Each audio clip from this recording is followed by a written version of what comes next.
ఎంత ఉన్నతమైనదిరా తాటి చెట్టు జన్మ, దాని గుణములో ఉన్నదిరా కన్న తల్లి ప్రేమ.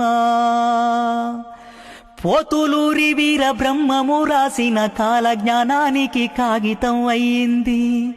ఏడు కొండలవాడు దాసుడన్నామయ్య కీర్తన రాయంగా గ్రంథమై ఒదిగింది. దైవాలకే తాను సేవలందించింది, ఆ దైవాలకే తాను సేవలందించి పవిత్రమైన తాళపత్రమై నిలిచింది. ఎంత ఉన్నతమైనదిరా తాటి చెట్టు జన్మ, దాని గుణములో ఉన్నదిరా కన్న తల్లి ప్రేమ. ఎనగర్రగా ఇల్లు కెన్నెముకైతది, నిట్టడై నీడ నిలబెట్టుతుంటది. గుడిసెకు ఆసమై ఆసరాగుంటది, ఎండిన తడిసిన ఏండ్ల దాకుంటది.